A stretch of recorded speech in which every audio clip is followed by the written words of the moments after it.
sinusitis. I mean, if you've ever had it, you know the misery. That relentless pressure behind your eyes, the stuffy nose, the headache that just won't quit. It's honestly one of the most common reasons we feel sick. But what is actually going on inside our heads when that happens? Let's break it down.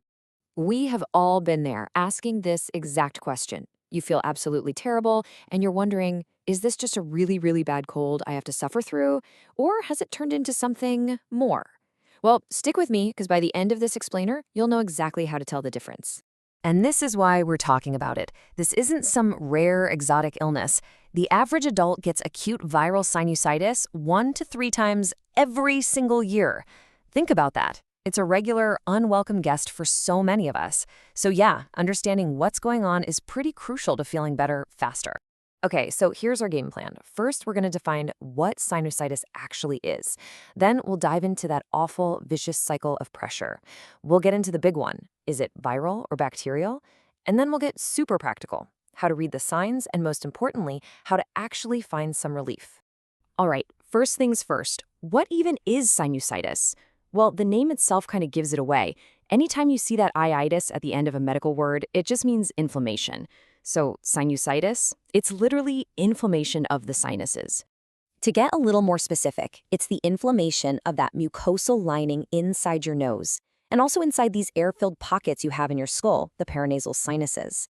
You've actually got 4 main pairs of them: the frontal, maxillary, sphenoid, and ethmoid. And they're not just empty space.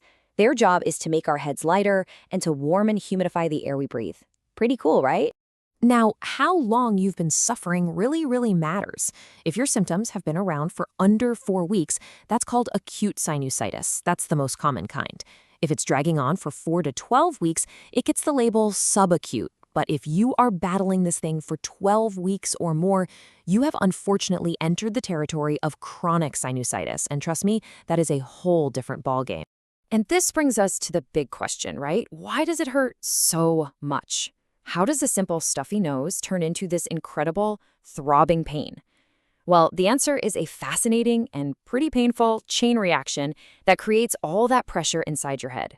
It all comes down to one tiny problem: a blockage. Think of it like a clogged drain. Each of your sinuses has a tiny little opening that lets mucus and fluid drain out. When that little drain gets plugged up, a disaster is just waiting to happen. Okay, check this out. Here's how that misery builds step by step. First, that little drain gets swollen shut from a cold or allergies. Boom, blocked. Then, something weird happens. The air trapped inside gets absorbed into your body, creating a vacuum. That's that first deep, aching pain. That vacuum then literally sucks fluid from your tissues into the sinus. And as it fills up, the pressure flips from negative to positive. That's when it gets really painful. And finally, all that stagnant fluid just sitting there becomes the perfect breeding ground for bacteria. A truly vicious cycle. And that last step brings us to maybe the single most important question you need to ask when you have sinusitis. Is this thing viral, or has it turned bacterial? Because the answer changes everything. So the vast majority of cases start out as viral. That's your typical cold that turns into sinusitis. Your symptoms will get bad, they'll peak, and then, here's the key part, they'll start to get better, usually within 10 days. But bacterial sinusitis is different. It's a secondary infection, and there are 2 huge red flags. 1, your symptoms just drag on for more than 10 days without any improvement at all. Or 2, you get this classic pattern called double sickening. You start to feel better for a day or 2, and then bam, you suddenly get way worse. That's a huge sign that bacteria have taken over. And when bacteria do crash the party, who are the usual suspects? Well, here they are.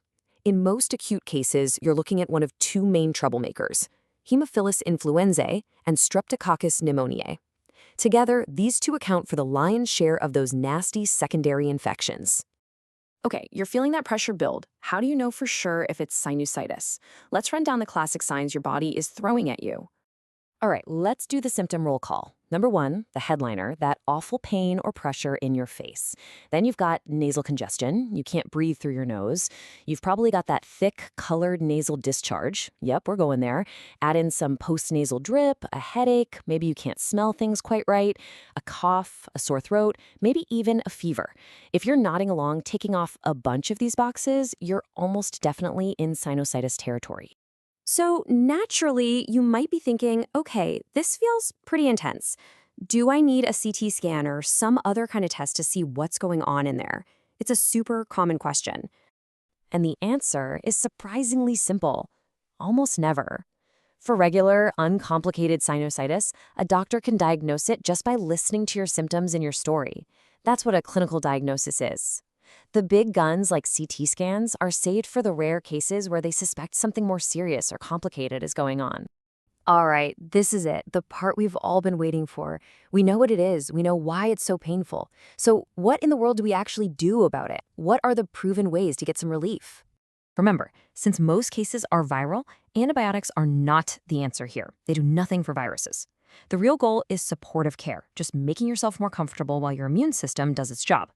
Your toolkit for that includes over-the-counter pain relievers, saline rinses to flush everything out, and, this one's a biggie, intranasal corticosteroid sprays to attack that inflammation.